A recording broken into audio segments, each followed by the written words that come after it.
अभी मैं आपसे बात करूंगी मिस्टिक रोज ग्रुप के बारे में। इस ग्रुप को ओशो ने नाम दिया है मेडिटेटिव थेरेपी ग्रुप। इसके पहले भी बहुत थेरेपीज़ होती थी पूना में, जिसमें अक्सर भारतीयों को अलाउ नहीं किया जाता था। ओशो को ये जब खबर मिली थी कि भारतीय लोग कह रहे हैं कि हमें क्यों नहीं अलाउ किया जा रहा है, तो ओशो ने कहा था कि तुम्हें बीमारी नहीं और तुम दवा मांग रहे हो, मैं कैसे दूंगा। भारत के बाहर से जो लोग आते हैं उनकी डिफरेंट कंडीशनिंग है, तो उसके लिए ये सब थेरेपीज़ हैं।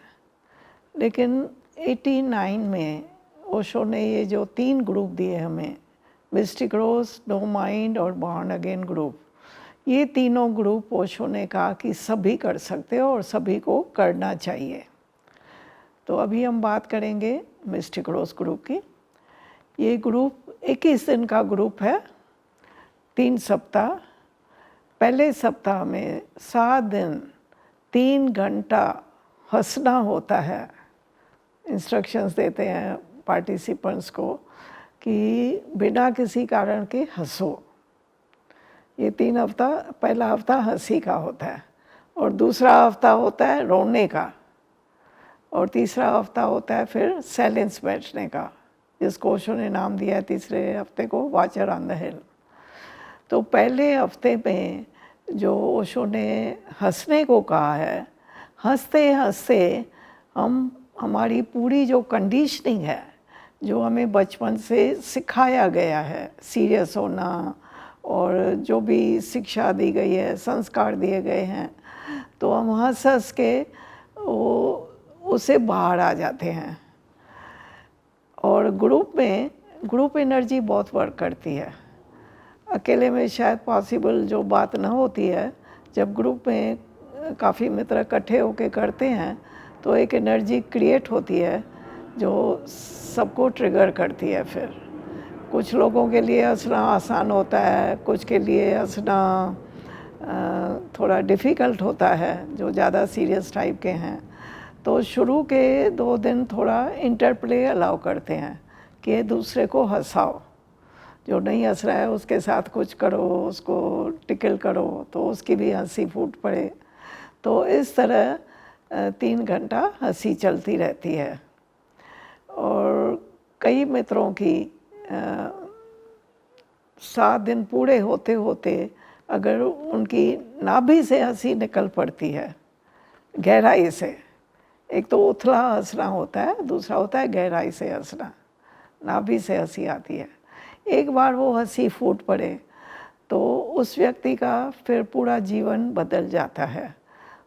जीवन में बहुत सारी घटनाएं घटती रहती हैं, कुछ समस्याएं भी आती हैं, लेकिन जिसे हंसना आ गया वो हर सिचुएशन को हल्के फुल्के लेके उसका समाधान कर लेता है। तो ये पहला हफ्ता हंसी का जो है हमें तैयार कर देता है हमारे भीतर और गहरे में। ओशो तो कहते हैं जन्मों जन्मों की पीड़ाएं आपके भीतर दबी हुई हैं।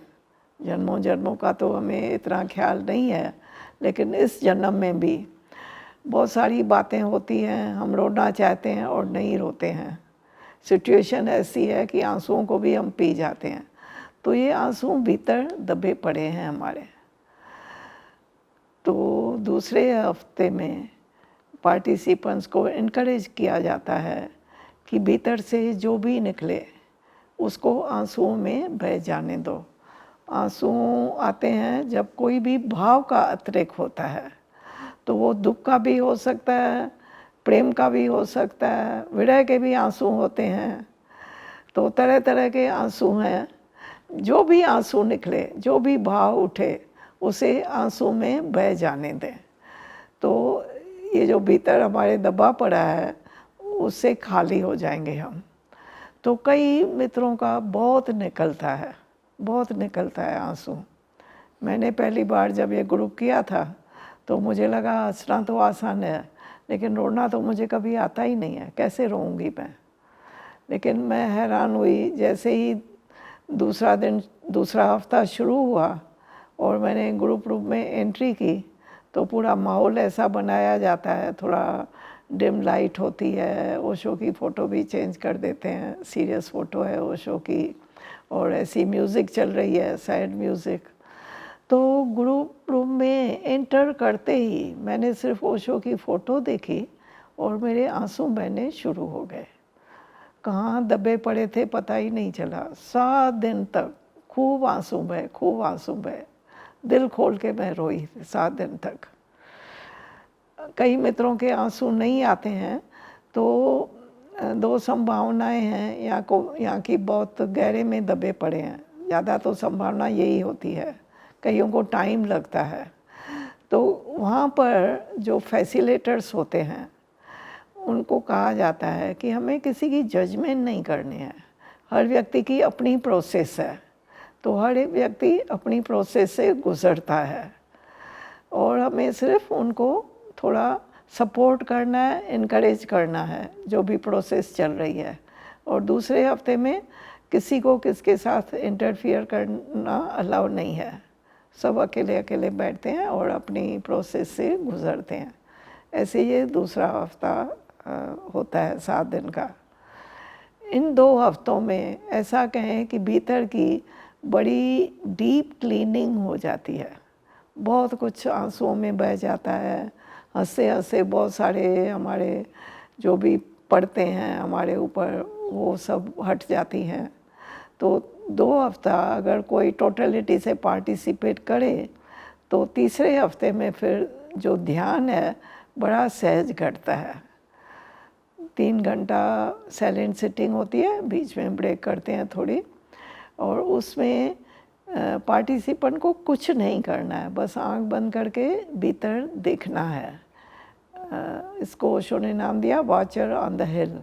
जैसे पहाड़ी पर, चोटी पर आप बैठ गए हो और नीचे का नज़ारा देख रहे हो, ऐसे ही आपको साक्षी होके बैठ जाना है और मन की खाई में अगर कुछ चल भी रहा है या नहीं चल रहा है, जो भी हो रहा है उसे मात्र देखें, करें कुछ मत। तो ये तीसरा हफ्ता जो है गहरे ध्यान का होता है। और लास्ट डे को फिर हम सबको सिंबॉलिकली एक फूल दिया जाता है, गुलाब का फूल देते हैं सबको, रोज़ देते हैं, और खूब सेलिब्रेशन होता है एंड में। सब एक दूसरे से मिलते हैं, रोज़ एक्सचेंज करते हैं। तो ये ग्रुप जो है ऐसे देखने में लगता है बहुत हल्का फुल्का है, ज़्यादा कुछ है नहीं इसमें, लेकिन इसके भी परिणाम जो हैं बहुत गहरे हैं। आदमी का जीवन बदल सकता है अगर ये ग्रुप ठीक से करे तो।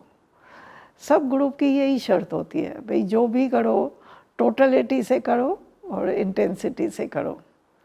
ये ग्रुप होता है 3 घंटा, अक्सर लंच के पहले होता है 10 से 1 बजे तक।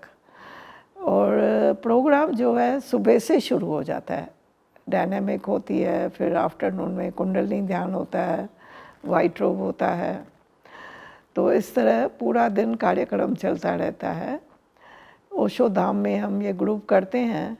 यहाँ की एक प्लस पॉइंट ये है कि एट अ टाइम यहाँ एक ही ग्रुप होता है, तो उस ग्रुप के हिसाब से शाम को जो हम वीडियो चलाते हैं वो चुने जाते हैं।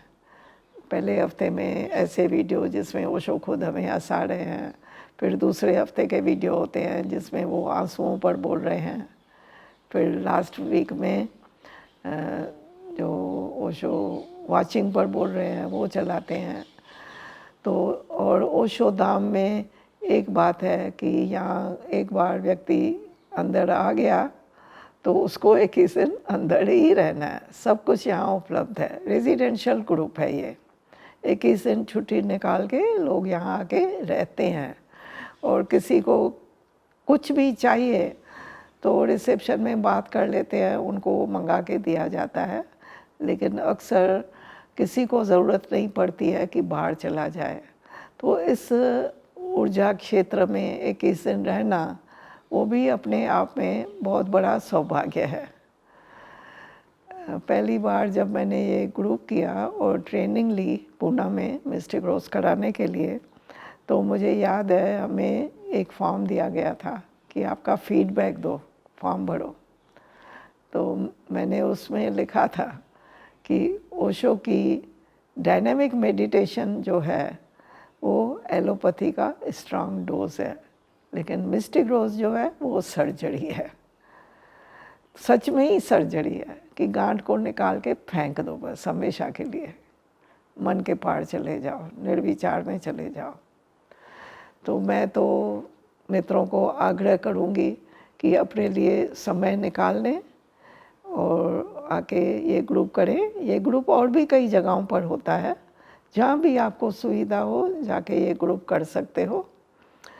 ऐसे हमें कोई शारीरिक बीमारी होती है और डॉक्टर कहे कि भाई तुझे तो हॉस्पिटल में भर्ती होना पड़ेगा, ऑपरेशन बहुत ज़रूरी है, तो व्यक्ति सब बातें भूल के समय निकाल के अपने शरीर का इलाज करता है।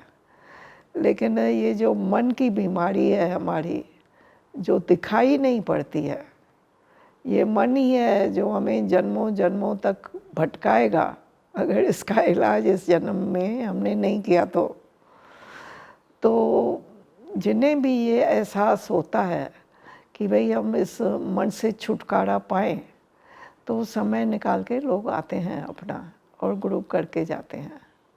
सभी को निमंत्रण है, कभी भी आएँ, आपका स्वागत है। Thank you.